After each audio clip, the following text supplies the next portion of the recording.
Hello എല്ലാവർക്കും mice ഫാമിലിയുടെ പുതിയ വീഡിയോയിലേക്ക് സ്വാഗതം.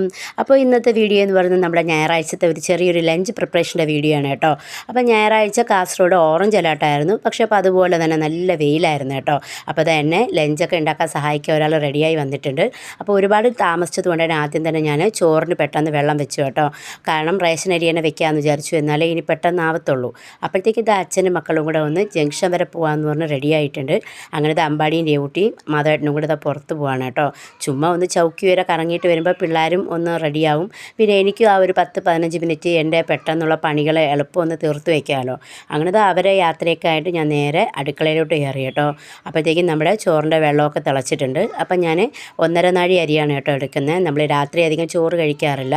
പിന്നെ പഴയ പോലത്തെ റേഷൻ അരി ഒന്നുമില്ല. ഇപ്പോഴത്തെ റേഷൻ അരിയിൽ വലിയ കല്ലും മണ്ണും പൊടിയൊന്നുമില്ല. അപ്പോൾ ആദ്യം നല്ലോണം കുറച്ച് വെള്ളം ഒഴിച്ച് നല്ലോണം ഒന്ന് കൈകൊണ്ട് കഴുകിയതിന് ശേഷം പിന്നെ ഒരു 5-6 വെള്ളമെല്ലാം കഴുകി നമ്മുടെ അരി നല്ല വൃത്തിയായിട്ട് കഴുകി എടുത്തിട്ടുണ്ട് കേട്ടോ. ഇപ്പോൾ ഇതാ അരി അടിപൊളിയായിട്ട് ക്ലീനായി കിട്ടിയിട്ടുണ്ട്. ഇത് അപ്പോഴത്തേക്കും നമ്മുടെ വെള്ളം കറക്റ്റ് തിളച്ചിട്ടുണ്ട്. അപ്പോൾ ഇനി ഇതിലേക്ക് നമുക്കൊന്ന് അരി ഇട്ട് കൊടുക്കാം.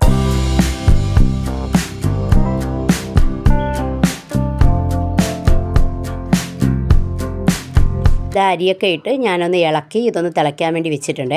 അപ്പോൾ ഇന്നലെ തന്നെ നമുക്ക് നല്ലൊരു ദീപാവലി സ്വീറ്റ്സ് രാവിലെ കിട്ടിയിട്ടുണ്ട്. അപ്പോൾ ഞാൻ അതിന് ചെറിയൊരു കഷ്ണം മുറുക്കൊക്കെ കഴിച്ചിട്ട് പണി തുടങ്ങാൻ വേണ്ടി പോവുകയാണ്. അപ്പോഴത്തേക്കും നമ്മുടെ ചോറൊക്കെ ഒന്ന് തിളച്ചിട്ടുണ്ട്. അപ്പോൾ ഈ റേഷൻ അരി നമ്മൾ വേവിക്കുമ്പോൾ ഒന്ന് തിളച്ച് വരുമ്പോഴത്തേക്കും നമ്മളൊന്ന് നല്ലോണം ഒന്ന് ഇളക്കി കൊടുക്കുക. ഇനി ഒരു 5 മിനിറ്റ് കൂടെ ഇതുപോലെ ഒന്ന് തിളപ്പിച്ചെടുത്ത് കഴിഞ്ഞ് നമുക്കിത് അടച്ച് വെച്ച് ഗ്യാസൊക്കെ ഓഫ് ചെയ്ത് വെക്കുക കേട്ടോ. അപ്പോൾ ഒരു 10 മിനിറ്റ് കഴിയുമ്പോൾ അത് റെഡിയായി കിട്ടും. പിന്നെ ഞാൻ ഫ്രിഡ്ജ് തുറന്നപ്പോൾ വേറെ പച്ചക്കറിയൊന്നുമില്ല. അത് ഒരു ക്യാബേജും തൈരും ഒരു ചെറിയൊരു സവോളയും ഉണ്ടായിരുന്നു. പിന്നെ നോക്കിയപ്പോൾ മുട്ടയുണ്ടായിരുന്നു. അപ്പോൾ ഇതെല്ലാം കൂടെ വെച്ച് ഉള്ളതുപോലെ ഒരു നല്ലൊരു ഊണുണ്ടാക്കാമെന്ന് വിചാരിച്ചു. അപ്പോൾ ആദ്യം തന്നെ ഞാനിതാ മുട്ടയൊന്ന് വേവിക്കാൻ വെക്കുവാണേ.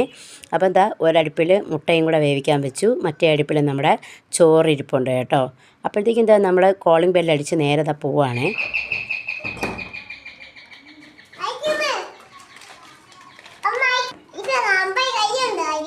അമ്മ കുടിച്ചോട്ടാ ഇത്.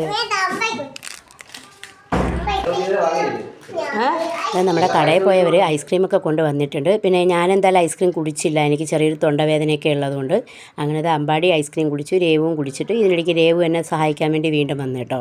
അപ്പോൾ ഞാൻ ആദ്യം തന്നെ ഒരു ക്യാബേജ് മെഴുക്കുവരട്ടി പോലെ ഉണ്ടാക്കാമെന്ന് വിചാരിച്ചിട്ട് അതിന് വേണ്ടിയിട്ട് ക്യാബേജും പച്ചമുളക് പിന്നെ കുറച്ച് വെളുത്തുള്ളിയും ഒരു സവാള എടുത്തിട്ട് ഞാൻ ക്യാബേജ് ഇങ്ങനെ നീളത്തിൽ കട്ട് ചെയ്തെടുക്കുവാണേ.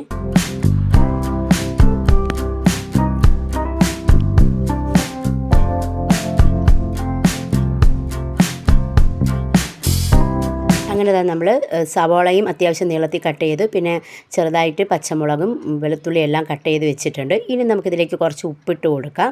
പിന്നെ കുറച്ച് മഞ്ഞൾപ്പൊടിയും കൂടി ഇട്ട് കൊടുത്തിട്ട് നമ്മുടെ കൈ കൊണ്ട് ഇത് നല്ലോണം ഒന്ന് മിക്സ് ചെയ്തെടുക്കാം. അപ്പോൾ നമ്മൾ മാക്സിമം മിക്സ് ചെയ്യുമ്പോഴത്തേക്ക് ഈ ക്യാബേജും ഈ സവാളയൊക്കെ ഒന്ന് വാടി അതിലെ വെള്ളമൊക്കെ ഒന്ന് മാറി കിട്ടും കേട്ടോ. അപ്പോഴത്തേക്കും നമ്മുടെ ചോറ് ഒന്ന് റെഡി ആയിട്ടുണ്ട്. അപ്പം ഞാൻ എടുത്ത് നോക്കിയപ്പോൾ ഏകദേശം ഒരു പകുതി വേവായിട്ടുണ്ട്. അപ്പം നമുക്കിതൊന്നും കൂടെ ഇളക്കി കൊടുത്തിട്ട് നമുക്കിതൊന്ന് അടച്ച് മാറ്റി വയ്ക്കാം. അപ്പോൾ ആ സമയം തന്നെ നമ്മളെ മുട്ടയും നല്ലോണം ഒന്ന് വെട്ടിത്തിളച്ച് വെന്ത് വന്നിട്ടുണ്ട്. അപ്പം മുട്ടയും നമുക്കൊന്ന് തണുക്കാനായിട്ടൊന്ന് മാറ്റി വയ്ക്കാം. അപ്പോൾ അങ്ങനെ രാവിലെ തന്നെ ആ 2 പരിപാടിയൊന്ന് കഴിഞ്ഞു. അടുത്ത് നമുക്ക് ക്യാബേജിൻ്റെ പരിപാടി തുടങ്ങാം. അപ്പോൾ അതിന് പാന് വെച്ച് ചൂടായി വരുമ്പോഴത്തേക്ക് എണ്ണ ഒഴിക്കുകയാണ് കേട്ടോ. ആ സമയം രേവുട്ടിയാണ് എല്ലാം ചെയ്യാമെന്ന് പറഞ്ഞ് വന്നിട്ടുണ്ട്. എണ്ണ ചൂടായി വരുമ്പോഴത്തേക്ക് കടുകും പൊട്ടിച്ച് അതിലേക്ക് കുറച്ച് കറിവേപ്പിലയും കൂടി ഇട്ടിട്ട് നമ്മൾ കൈകൊണ്ട് തിരുമ്മി വെച്ചേക്കുന്ന ക്യാബേജ് അതിലേക്കിട്ട് നല്ലോണം ആദ്യം ഒന്ന് വഴറ്റി കൊടുക്കാം. അപ്പോൾ ഏകദേശം അതൊന്ന് വാടി വരുമ്പോഴത്തേക്ക് നമുക്കിതൊന്ന് അടച്ച് വെച്ച് ലോ ഫ്ലെയിമിലിട്ട് കൊടുക്കാം കേട്ടോ. അപ്പോൾ ഒരു 5 മിനിറ്റ് കഴിയുമ്പോഴത്തേക്കും നമ്മുടെ ക്യാബേജ് നല്ല വൃത്തിയായിട്ടൊന്ന് വാടി കിട്ടിയിട്ടുണ്ട്. അപ്പോൾ ഇതിനെ ഇങ്ങനെ നേരെ എടുത്ത് നമുക്ക് കറിയായിട്ട് യൂസ് ചെയ്യാം. അല്ലെങ്കിൽ പിന്നെ ഞാനിതിലേക്ക് കുറച്ച് നമ്മുടെ തേങ്ങ കൂടെ ഇട്ട് കൊടുക്കുന്നുണ്ട് കേട്ടോ. തേങ്ങയും കൂടെ ഇട്ടിട്ട് അത് നല്ലോണം ഒന്ന് ഇളക്കി കൊടുത്താൽ നമ്മുടെ ക്യാബേജിൻ്റെ കറിയും റെഡിയായി. അപ്പോൾ ഇതൊന്ന് അടച്ചു വെച്ച് നമുക്ക് മാറ്റി വയ്ക്കാം. പിന്നെ ഇത് അപ്പോഴത്തേക്കും നമ്മുടെ മുട്ട ഒന്ന് റെഡിയായി വന്നിട്ടുണ്ട്. അപ്പോൾ മുട്ട നമുക്കിതെല്ലാം ഒന്ന് പൊട്ടിച്ചെടുക്കാം.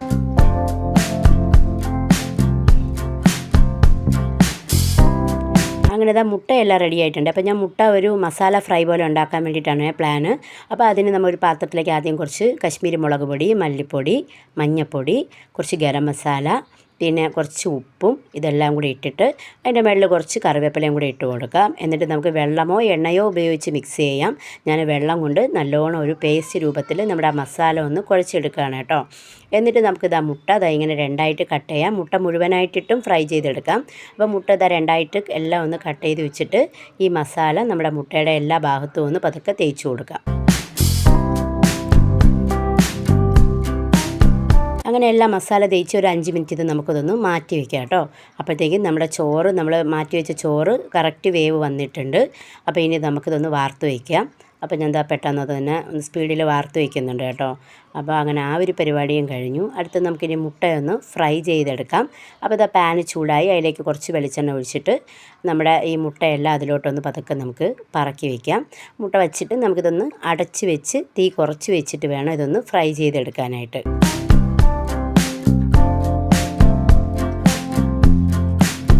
അങ്ങനെ നമ്മുടെ മുട്ട ഒരു സൈഡെല്ലാം നല്ലോണം ഫ്രൈ ആയിട്ടുണ്ട് കേട്ടോ. അപ്പോൾ ഇനി നമുക്കിത് തിരിച്ചിട്ടിട്ട് പിന്നെ ഇനി തീയുടെ ആവശ്യമില്ല, അത്യാവശ്യം ചൂടാ പാനിലുണ്ടല്ലോ. അപ്പോൾ ഇതുപോലെ ഒന്ന് അടച്ചു വെച്ചിട്ട് നമുക്കതൊന്ന് മാറ്റി വയ്ക്കാം. അപ്പോൾ അങ്ങനെ ഇരുന്ന് ബാക്കിയുള്ള ഭാഗം കൂടെ ഒന്ന് ഫ്രൈ ആവും. ഞാനൊരു മോര് കാച്ചാന്ന് വിചാരിച്ചു. അപ്പോൾ അതിന് വേണ്ടിയിട്ട് എൻ്റെ കുഞ്ഞുള്ളി ഇല്ലാത്തതുകൊണ്ട് ഞാൻ ഒരു ചെറിയൊരു ഒനിയൻ കട്ട് ചെയ്തെടുത്തിട്ടുണ്ട്. പിന്നെ പച്ചമുളകും കുറച്ച് വെളുത്തുള്ളി ഇഞ്ചി എടുത്തിട്ടുണ്ട് കേട്ടോ. പിന്നെ കുറച്ച് തൈര് എടുത്തിട്ടുണ്ട് കേട്ടോ. അപ്പോൾ അതൊന്ന് സ്പൂണ് കൊണ്ട് നല്ലോണം ഒന്ന് ഉടച്ചെടുക്കാം. മിക്സിയിൽ അടിക്കണമെന്നില്ല കേട്ടോ. അപ്പോൾ തൈര് ഉടച്ചെടുത്ത് വെച്ചിട്ടുണ്ട്. പിന്നെ നമുക്ക് ഈ ഉള്ളിയും ഇഞ്ചിയും പച്ചമുളകും എല്ലാം കൂടെ കുറച്ച് മഞ്ഞൾപ്പൊടിയും കുറച്ച് ജീരകവും കൂടി ഇട്ടിട്ട് മിക്സിയിൽ നല്ലോണം ഒന്ന് ചതച്ചെടുക്കാം. എന്നിട്ട് പാന് ചൂടായിട്ട് അതിലേക്ക് എണ്ണ ഒഴിച്ചു കൊടുക്കാം. എന്നിട്ട് കുറച്ച് കടുകിട്ട് പൊട്ടിച്ചെടുക്കാം. അത് കഴിഞ്ഞ് കുറച്ച് ഉലുവപ്പൊടി ഇട്ട് കൊടുക്കാം. ഇനി ഇതിലേക്ക് നമുക്ക് ഒരു ഉണക്കമുളകും കൂടി ഇട്ട് കൊടുത്ത് കുറച്ച് കറിവേപ്പിലയും കൂടി ഇട്ട് ഒന്ന് ഇളക്കിയിട്ട് നമ്മൾ ചതച്ച് വെച്ചിരിക്കുന്ന ഉള്ളിയുടെയും ഇഞ്ചിയുടെയൊക്കെ പേസ്റ്റ് ഉണ്ടല്ലോ അത് ഇതിലേക്ക് ഇട്ട് കൊടുക്കാം കേട്ടോ. അപ്പോൾ നമുക്ക് പേസ്റ്റ് ആക്കണ്ടെന്നുണ്ടെങ്കിൽ അത് ചെറുതായിട്ട് കട്ട് ചെയ്ത് ഇപ്പോൾ ഇതുപോലെ ഇട്ടൊന്ന് വഴറ്റിയെടുത്താൽ മതി. ഇതെല്ലാം ഒന്ന് വാടി വരുമ്പോഴത്തേക്കും നമ്മുടെ തൈര് ഇതിലേക്ക് ഒഴിച്ചു കൊടുക്കാം. പിന്നെ തിളപ്പിച്ചാറിയ വെള്ളം ഉണ്ടല്ലോ അതുകൂടെ നമുക്ക് ആവശ്യത്തിന് ഒഴിച്ച് കുറച്ച് ഉപ്പൂടെ ഇട്ട് ഇത് ഇളക്കി കൊടുക്കാം. പിന്നെ നമ്മൾ തീ മാക്സിമം കുറച്ച് വയ്ക്കണം. ഈ നമ്മുടെ മോര് കച്ചതുണ്ടല്ലോ ഒന്ന് ചൂടായാൽ മാത്രം മതി കേട്ടോ. തിളച്ചാൽ അത് പിരിഞ്ഞു പോകും. അപ്പോൾ നമ്മുടെ ഷെഫ് ഉപ്പൊക്കെ നോക്കി സെറ്റെന്ന് പറയുകയാണ് കേട്ടോ. അങ്ങനെ നമ്മുടെ ലഞ്ചൊക്കെ പ്രിപ്പയർ ആയിട്ടുണ്ട്. അപ്പം നമുക്കിതാ മുട്ട മസാലയുടെ ഫ്രൈ ഉണ്ട്, മോര് കച്ചിയതുണ്ട്, പിന്നെ ക്യാബേജ് തോരനുണ്ട്, ചോറ് കൂടെ ഞാൻ എടുത്ത് വെച്ചിട്ടുണ്ട്. അപ്പം നമുക്കിനി ചോറൊക്കെ ഒന്ന് വിളമ്പി എടുത്താലോ. അപ്പോൾ അതെല്ലാം കൂടെ വിളമ്പി നല്ല സെറ്റായിട്ടുണ്ട് കേട്ടോ. അപ്പം നിങ്ങൾക്ക് ഇന്നത്തെ ഞങ്ങളുടെ ലഞ്ച് പ്രിപ്പറേഷനൊക്കെ ഇഷ്ടപ്പെട്ടെന്ന് വിചാരിക്കുന്നു. അപ്പോൾ ഇഷ്ടപ്പെട്ടാൽ നിങ്ങൾ ഒന്ന് ലൈക്ക് ചെയ്യുക, സബ്സ്ക്രൈബ് ചെയ്യുക, കമൻറ്റ് ചെയ്യുക, ഹൈപ്പ് കൂടെ ചെയ്യാൻ മറക്കരുത് കേട്ടോ. അപ്പോൾ എല്ലാവർക്കും താങ്ക് യു.